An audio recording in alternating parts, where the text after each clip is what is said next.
L'actu crypto du jour, c'est sans doute ce nouveau token lancé par un président, le Libra. Aujourd'hui, on va parler de Javier Milei, le président argentin, qui est plutôt apprécié par la communauté crypto. Enfin ça, c'était avant ce qui s'est passé hier soir. Alors qu'est-ce qu'il a fait? Eh bien, hier soir, il a posté ce tweet. En fait, il lance une crypto en l'honneur de l'Argentine libérale, le Libra. Et si je vous montre une capture d'écran, c'est parce que le tweet de base a été supprimé. Ok, maintenant on va aller regarder la charte. Et là, je suis d'accord avec vous, c'est carrément dégueulasse.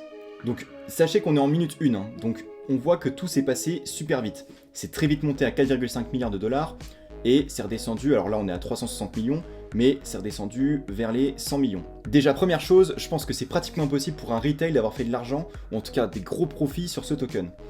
À mon avis, les premiers retails ils sont rentrés par ici aux alentours de 2 dollars, et on voit que la majorité des gens sont rentrés là, on voit ici au top, aux alentours de 4 dollars, et là aussi aux alentours de 2 dollars. Donc déjà, eux, s'ils hold toujours, ils sont en plus de divisé par 10. Et puis après, on voit voilà, que ça a baissé, jusqu'à n'en plus finir. Alors, pourquoi ça a chuté autant? Eh bien, c'est simple, c'est encore une fois ce type d'arnaque. 82% de la supply, donc c'est le total des jetons, est possédé par la team. Et en plus de ça, c'est unlock. Ça veut dire qu'ils peuvent le vendre n'importe quand. Et de toute façon, c'est clairement ce qu'ils ont fait. On le voit, toutes les grosses barres rouges ici, les bougies rouges, c'est eux en fait. Ils ont dumpé en masse. Alors, est-ce que c'est vraiment le président qui a volontairement arnaqué des milliers de gens?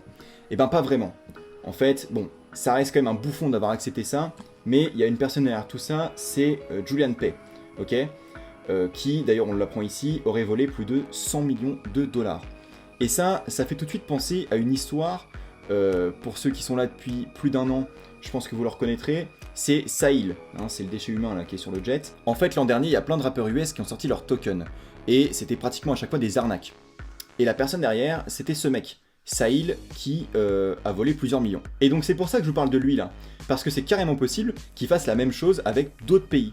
De toute façon, n'achetez jamais des tokens de présidents ou de célébrités. On l'a très bien vu récemment avec le Melania, c'était le token de la femme de Trump. Ça se voit, c'est la même daube, on est sur un pic très rapide, puis après ça redescend, et puis voilà. Les gens qui ont acheté à 12, et ben ici, ils sont en divisé par 10. Donc voilà, faites vraiment gaffe, n'achetez jamais ces tokens, vous serez toujours perdant.